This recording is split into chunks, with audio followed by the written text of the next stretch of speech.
Hello' students, welcome to my YouTube channel S A Learning জোন।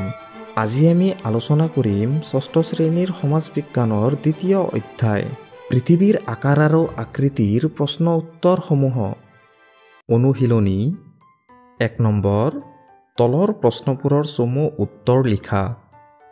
ক number প্ৰশ্ন, কৰ্কট ক্ৰান্তি ৰেখা কাক বোলে? উত্তৰ, বিষুৱ ৰেখাৰ উপৰিভাগত 23.5 ডিগ্ৰী উত্তৰ অক্ষাংশলৈকে থকা অংশক কৰ্কট ক্ৰান্তি ৰেখা বোলা হয়। ছাত্ৰ ছাত্ৰীসকল, চিত্ৰটো চোৱা। এইটো হৈছে বিষুৱ ৰেখা আৰু ইয়াৰ উপৰিভাগত থকা ৰেখাটো হৈছে কৰ্কট ক্ৰান্তি ৰেখা। এই ৰেখাটো উত্তৰ গোলাৰ্ধত অৱস্থিত আৰু এই ৰেখাটো বিষুৱ ৰেখাৰ পৰা 23.5 ডিগ্ৰী উত্তৰ অক্ষাংশত অৱস্থিত।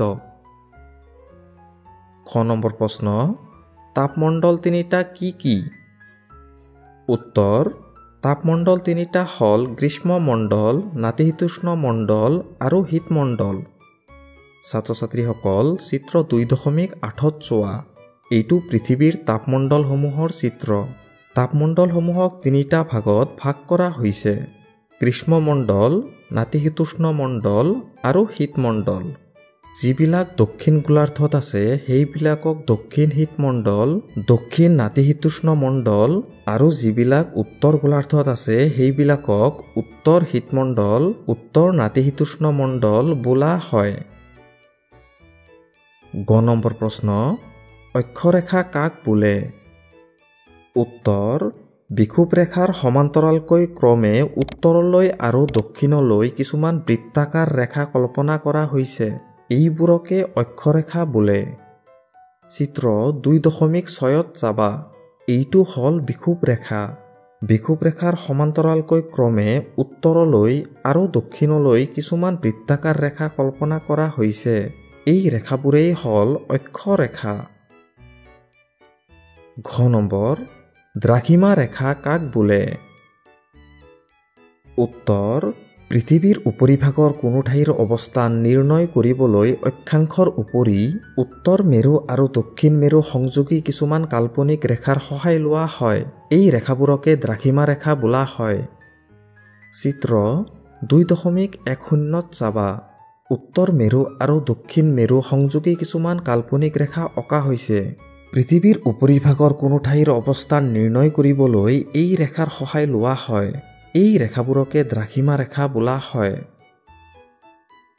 ঙ নম্বৰ, গ্ৰীষ্মমণ্ডল আটাইতকৈ উষ্ম কিয় হয়? উত্তৰ, গ্ৰীষ্মমণ্ডলত বছৰৰ প্ৰায়ভাগ সময়তে সূৰ্যৰ ৰশ্মি পোনপটীয়াভাৱে পৰে। ফলত এই অঞ্চল আটাইতকৈ বেছি উষ্ম হয়। ছ নম্বৰ, বিষুৱ ৰেখা কোনটো তাপমণ্ডলত অৱস্থিত? উত্তৰ, বিষুৱ ৰেখা গ্ৰীষ্মমণ্ডলত অৱস্থিত। ছাত্ৰ ছাত্ৰীসকল, চিত্ৰ 2.8ত চোৱা। এইটো হ'ল বিষুৱ ৰেখা আৰু বিষুৱ ৰেখাই পৃথিৱীখনক দুটা ভাগত ভাগ কৰিছে। এটা হ'ল উত্তৰ গোলাৰ্ধ আৰু এটা হ'ল দক্ষিণ গোলাৰ্ধৰ অংশ। এইখিনি হ'ল দক্ষিণ গোলাৰ্ধৰ অংশ আৰু এইখিনি হ'ল উত্তৰ গোলাৰ্ধৰ অংশ। এইখিনিৰ উষ্ণতা বেছি কাৰণ সূৰ্যৰ ৰশ্মি পোনপটীয়াভাৱে পৰে। এই অংশখিনিক গ্ৰীষ্মমণ্ডল বোলে। এই গ্ৰীষ্মমণ্ডলতে বিষুৱ ৰেখা অৱস্থিত। ছ নম্বৰ, মেৰু অঞ্চলত সাগৰৰ পানী কিয় গোট মাৰি থাকে? উত্তৰ, মেৰু অঞ্চলত ছমাকাল সূৰ্যৰ ৰশ্মি অতি হেলনীয়াভাৱে পৰে আৰু ছমাকাল সূৰ্যৰ ৰশ্মি প্ৰায় নপৰে। সেইবাবে সাগৰৰ পানী গোট মাৰি থাকে। 2 নম্বৰত কৈছে, কেৱল উত্তৰ দিয়া। ক নম্বৰ প্ৰশ্ন, কৰ্কট ক্ৰান্তি বৃত্তটো পৃথিৱীৰ কোনটো গোলাৰ্ধত কল্পনা কৰা হৈছে? উত্তৰটো হ'ব উত্তৰ গোলাৰ্ধত। ছাত্ৰ ছাত্ৰীসকল, চিত্ৰটো চোৱা। এইটো হ'ল বিষুৱ ৰেখা। ইয়াৰ ওপৰফালে উত্তৰ আৰু তলফালে দক্ষিণ গোলাৰ্ধ।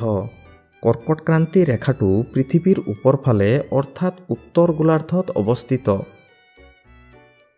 খ নম্বৰ প্ৰশ্ন, কি কাল্পনিক ৰেখাই পৃথিৱীৰ কেন্দ্ৰৰ 2 মেৰুবিন্দুক সংযোগ কৰিছে? উত্তৰ, দ্ৰাঘিমা ৰেখায়ে। গ নম্বৰ প্ৰশ্ন, গোলকৰ কোনটো ফালে উত্তৰ মেৰু থাকে? উত্তৰটো হ'ব উত্তৰ ফালে বা ওপৰ ফালে। ঘ নম্বৰ প্ৰশ্ন, বিষুৱ ৰেখাৰ অক্ষাংশ কিমান? উত্তৰ 0 ডিগ্ৰী। ঙ নম্বৰ প্ৰশ্ন, তুমি কোন গোলাৰ্ধৰ বাসিন্দা? উত্তৰটো হ'ব উত্তৰ গোলাৰ্ধ, কাৰণ আমি ভাৰতবৰ্ষত বাস কৰোঁ আৰু ভাৰতবৰ্ষ উত্তৰ গোলাৰ্ধত অৱস্থিত। 3 নম্বৰ প্ৰশ্ন, শুদ্ধটোত ৰাইট চিন দিয়া। ক নম্বৰত আছে মুখ্য দ্ৰাঘিমা ৰেখাৰ মান হৈছে 1 নম্বৰত আছে 90 ডিগ্ৰী, দ্বিতীয় নম্বৰত আছে 0 ডিগ্ৰী, তৃতীয় নম্বৰত আছে 66 ডিগ্ৰী। উত্তৰটো হ'ব 2 নম্বৰ 0 ডিগ্ৰী। খ নম্বৰ, শীতমণ্ডলৰ অৱস্থান হৈছে 1 নম্বৰত আছে মেৰু অঞ্চলত, দ্বিতীয় নম্বৰত আছে বিষুৱ অঞ্চলত। উত্তৰটো হ'ব 1 নম্বৰ মেৰু অঞ্চলত। গ নম্বৰ, বিষুৱৰ পৰা কিমান ডিগ্ৰী অক্ষাংশত মকৰ ক্ৰান্তি পোৱা যাব? উত্তৰটো হ'ব দ্বিতীয় নম্বৰ 23.5 ডিগ্ৰী দক্ষিণ অক্ষাংশত। খ নম্বৰ, 1 ডিগ্ৰীৰ অন্তৰে অন্তৰে দ্ৰাঘিমা ৰেখাৰ মুঠ সংখ্যা হ'ব 1 নম্বৰত আছে 180 ডাল, দ্বিতীয় নম্বৰত আছে 360 ডাল, তৃতীয় নম্বৰত আছে 90 ডাল। উত্তৰটো হ'ব দ্বিতীয় নম্বৰ 360 ডাল। 4 ক নম্বৰ প্ৰশ্ন, বিষুৱ ৰেখাৰ পৰা উত্তৰ আৰু দক্ষিণ দিশে বিস্তৃত হৈ থকা তাপমণ্ডলটোৰ নাম কি? উত্তৰ গ্ৰীষ্মমণ্ডল। খ নম্বৰ, সূৰ্যৰ ৰশ্মি অতি হেলনীয়াভাৱে পৰা অঞ্চলত সাগৰৰ পানী সাধাৰণতে কি অৱস্থাত থাকে?